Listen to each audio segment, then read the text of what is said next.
नमस्कार दोस्तों, बुद्धा इंस्पायर्ड 019 में आपका स्वागत है। आज की इस विषय प्रेरणादायक कथा में हम आप बात करेंगे उस मार्ग की जिस पर चलकर मनुष्य अपने जीवन में शांति, संतोष और सच्चे सुख का अनुभव कर सकता है।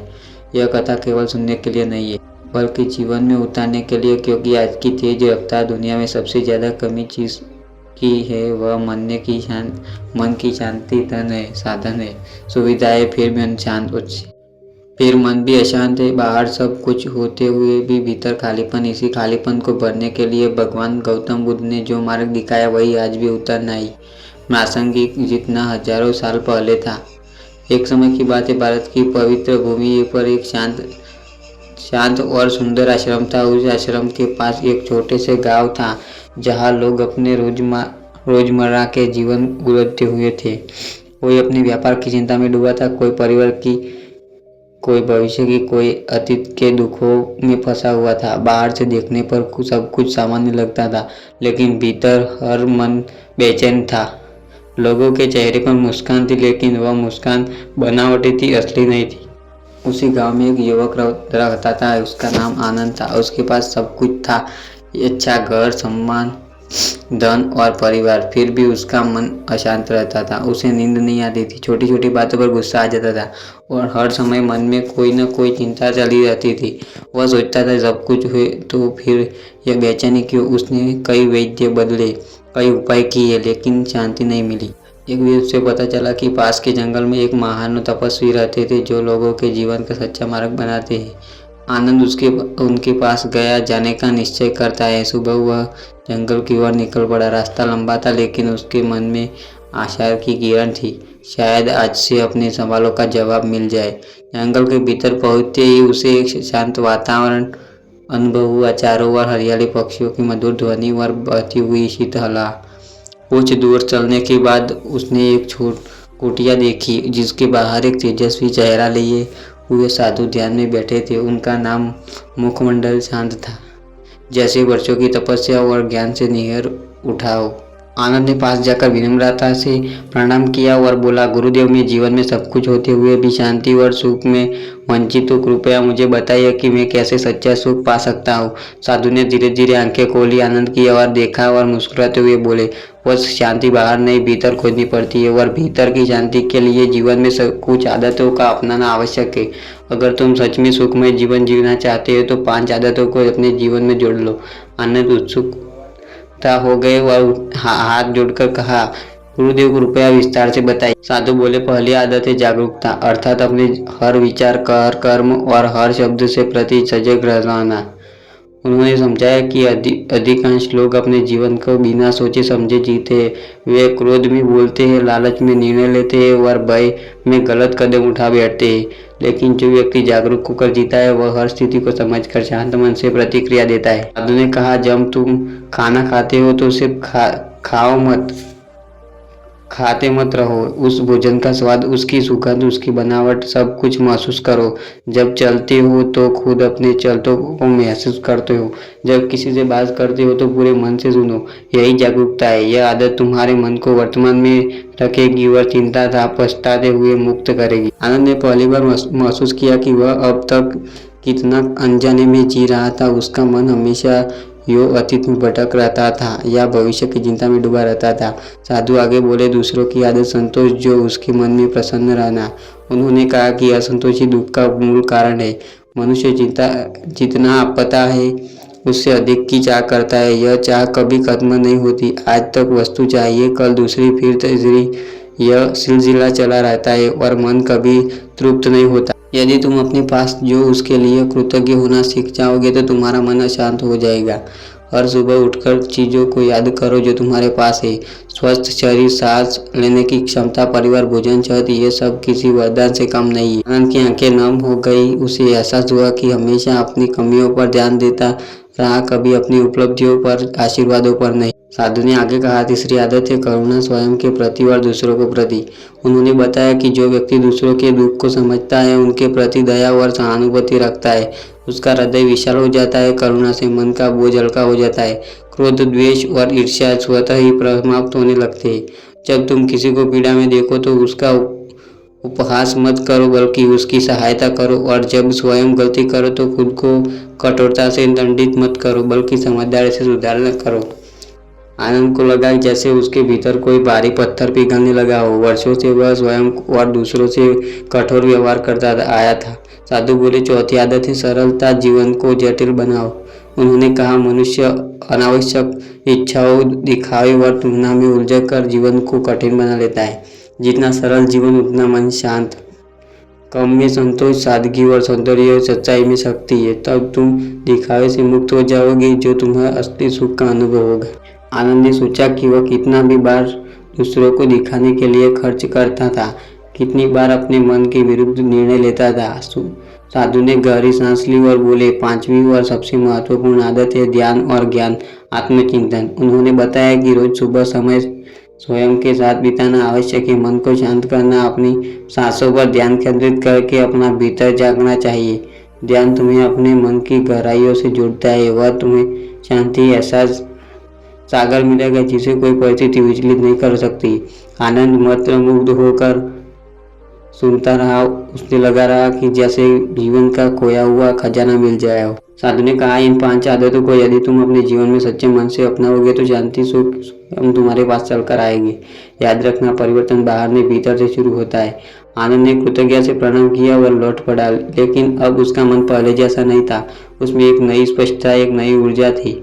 गांव लौटकर उसने धीरे धीरे इन आदतों को अपने जीवन में उतारना शुरू किया। वह जागरूक होकर काम करने लगा, छोटी छोटी बातों पर संतुष्ट ढूंढने लगा, लोगों के प्रति करुणा रखने लगा, सरल जीवन जीने का लगा और रोज ध्यान करने लगा। कुछ ही समय में उसके जीवन में अद्भुत परिवर्तन आने लगा। उसका मन शांत रहने लगा, चेहरे पर सहज मुस्कान रहने लगी और लोग उसकी संगति में सुकून महसूस करने लगे। गांव के लोग आश्चर्य करने लगे कि जो आनंद कभी चिड़चिड़ा और परेशान रहता था, वह इतना शांत और प्रसन्न कैसे हो गया। वे उससे उसके परिवर्तन का रहस्य पूछने लगे। आनंद मुस्कुरा, बस इतना कहता, मैंने अपने भीतर झांकना सीख लिया है। धीरे धीरे गांव के अन्य लोग भी इन आदतों को अपनाने लगे। पूरा गांव शांति और संवाद प्रतीक बन गया। यह कहानी हमें सिखाती है कि सच्चा सुख और शांति बाहर की दुनिया में नहीं बल्कि हमारे भीतर है। बस हमें सही दिशा और सही आदतों की आवश्यकता है। जब आनंद ने उन 5 आदतों को अपने जीवन में अपनाना शुरू किया, तब उसे यह एहसास हुआ कि केवल सुनने लेना या समझ लेना पर्याप्त नहीं है, बल्कि उसे रोजमर्रा की जिंदगी में उतारना ही असली साधना है। शुरुआत में उसे कठिनाई हुई, क्योंकि वर्षों से बनाई पुरानी आदतें इतनी आसानी से नहीं बदलती। मन बार बार पुराने डरे पर लौटना कोशिश करता था, लेकिन अब आनंद जागरूक हो जा। वह हर बार स्वयं को समझता और फिर से सही मार्ग पर चल पड़ा। सुबह उठते ही वह कुछ समय शांति से बैठता, आंखें बंद करता, गहरी सांस लेता और छोड़ता। धीरे धीरे उसके मन में भीतर की स्थिरता आने लगी। पहले उसका मन इधर उधर भटकता रहता था, अब वर्तमान क्षण में टिकने लगा। उसे एहसास हुआ कि ध्यान केवल आंख बंद करने के बैठने का नाम नहीं है, बल्कि हर पल सजग रहकर जीने का अभ्यास है। एक दिन गांव में बड़ा विवाद हो गया। दो परिवार बीच जमीन को लेकर झगड़ा खड़ा हो गया। बात इतनी बढ़ गई कि हाथापाई नौबत आ गई। लोग गुस्से में थे, किसी के सुनने की तैयारी नहीं थे। ऐसे समय में आनंद आगे बढ़ा। हुआ पहले जहाँ भी ऐसे मामलों में उत्तेजित हो जाता, आज वह शांत था। उसने दोनों पक्षों की बात धैर्य से सुनी, बिना किसी पक्षपात के। उसकी शांति वाणी और संयम व्यवहार ने माहौल को धीरे धीरे शांत कर दिया। दोनों परिवारों को अपनी गलती का एहसास हुआ और विवाद सुलझ गया। उस दिन गांव वालों ने पहली बार महसूस किया कि शांति कितनी बड़ी शक्ति होती है। क्रोध जहाँ आग की तरह सब कुछ जला देता है, वही शांति पाने की तरह सब कुछ शांत कर देती है। आनंद को अब समझ आने लगा कि करुणा केवल दूसरों के लिए बल्कि स्वयं के लिए भी आवश्यक है। जब उससे कोई भूल हो जाती तो पहले खुद को कठोर शब्दों में कोसता, लेकिन अब वह उस गलती को सीख की तरह से देखता। वह सोचता, मैं इंसान हूँ, मुझे भूल हो सकती है, लेकिन मैं हर दिन बेहतर बनने का प्रयास करता हूँ। यह सोच के उसके मन में बोझ का हल्का कर देती। धीरे धीरे उसकी दिनचर्या बढ़ने लगी। पहले जहाँ वह देर रात तक चिंताओं में डूबा रहता, अब वह समय पर सोता, सुबह जल्दी उठता और प्रकृति के साथ जुड़कर दिन की शुरुआत करता। उगते सूरज की किरणें, पक्षियों का कलर, ठंडी हवा, ये सब भीतर तक आनंद से भर देते हैं। उसे लगा कि जीवन का असली छोटी छोटी बातों में छुपा है, बस देखने वाली दृष्टि चाहिए। एक दिन वह फिर उसी साधु के पास गया जिनके पास उन मार्गदर्शन मिला था। उसने उनके चरणों में प्रणाम किया और बोला, गुरुदेव, आपकी बताई हुई आदतों में मेरे जीवन बदल दिया है। अब मैं पहले की तरह अधिक शांत और प्रसन्न हूँ, लेकिन कभी भी फिर भी मन में हलचल नहीं उठी। ऐसे समय क्या करना चाहिए? साधु मुस्कुराए और बोले, वत्स, मन समुद्र की तरह है, कभी शांत कभी लहरों से भरा। लहरें उठना स्वाभाविक है, उन्हें रोकना नहीं बल्कि उन्हें शांत होने देना सीखो। जब भी मन अशांत हो जाए, सांसों पर ध्यान दो, वर्तमान में लौट आओ। याद रखो कि यह एक निरंतर अभ्यास है, कोई एक दिन का कार्य नहीं। उन्होंने आगे कहा, जीवन में दुख आएगा, समस्या आएगी, लेकिन यदि तुम्हारा मन स्थिर हो तो कोई भी परिस्थिति तुम्हें तोड़ नहीं सकती। आनंद ने सिर झुकाकर उनकी बातों को मन में उतार लिया। गांव में अब आनंद केवल एक व्यक्ति नहीं बल्कि प्रेरणा का स्रोत बन चुका था। लोग अपने दुख, समस्या और उलझन लेकर उनके पास आने लगे। वह सबको धैर्य सुनाता, समाधान बताता और उन्हें 5 आदतों की ओर प्रेरित करता। एक वृद्ध व्यक्ति जो वर्षों से अपने बेटे से नाराज था, आनंद के पास आया। उसका मन द्वेष भरा था, लेकिन उससे करुणा और क्षमा महत्व समझ आया। कई दिनों की बातचीत के बाद वह वृद्ध अपने बेटे से मिलने गया, उससे चला गया और रो पड़ा। वर्षों का बोझ एक पल में उतर गया। उस दिन उसने जो शांति महसूस की वह शब्दों में बताया नहीं कर सकता। एक युवती जो भविष्य की चिंता में घुली जा रही थी, आनंद के पास आए। उसे डर था कि वह जीवन में कुछ नहीं कर पाएगी। आनंद ने उसे जागरूकता और संतोष का अभ्यास सिखाया। धीरे धीरे उसकी चिंता कम होने लगी और उसका मन आत्मविश्वास से बढ़ने लगा। इन सब घटनाओं से यह स्पष्ट हो गया कि 5 आदतें केवल व्यक्तिगत सुख तक सीमित नहीं है, बल्कि समाज में शांति और सद्भावना फैलाने की क्षमता रखती है।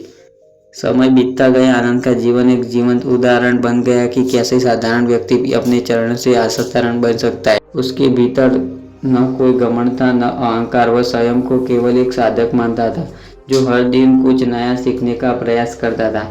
एक दिन गांव में एक उत्सव का आयोजन किया गया। सभी लोग एकत्र हुए।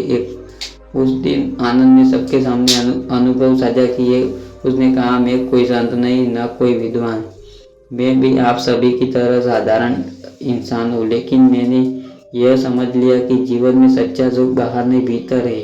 अगर हम अपनी आदतें बदले तो हमारा जीवन स्वयं बदल जाएगा। उसने फिर उन 5 आदतों को सरल शब्दों में समझाया, जागरूकता, संतोष, करुणा, सरलता और ध्यान। उसने कहा कि इन्हें अपने के लिए किसी बड़े त्याग लेना, कठिन तपस्या की आवश्यकता नहीं है, बस सच्चे मन के प्रयास करना होता है। लोगों की आंखों में नई चमक थी। उन्हें लग रहा था कि जैसे उन्हें जीवन का कोई अनमोल रहस्य मिल गया हो। रात को जब आनंद अकेला बैठा उसके आकाश की ओर देखा, तारों से भरा आकाश, शीतल चांदनी और चारों को फैल शांति। उसके मन में गहरा संतोष था। उसने मन ही मन साधु को धन्यवाद दिया और स्वयं से एक वादा किया कि वह जीवन भर इस मार्ग पर चलता रहेगा।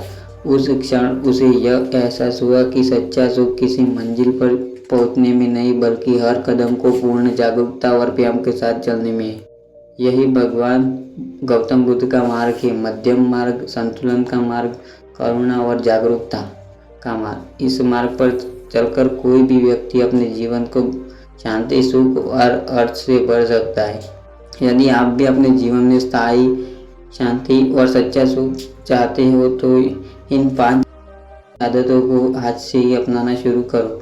छोटे कदमों से शुरुआत करें, लेकिन निरंतर बनाए रखें। धीरे धीरे आप स्वयं अपने भीतर की एक अद्भुत परिवर्तन महसूस करेंगे। याद रखिए, बाहर की दुनिया को बदलना कठिन है, लेकिन भीतर की दुनिया को बदलना आपके हाथ में है। और जब भी भीतर शांति होगी तो बाहर की दुनिया भी अपने आप सुंदर लगने लगेगी। इसी संदेश के साथ यह प्रेरणादायक कथा समाप्त होती है। आप सभी के जीवन में शांति, प्रेम और आनंद बना रहे।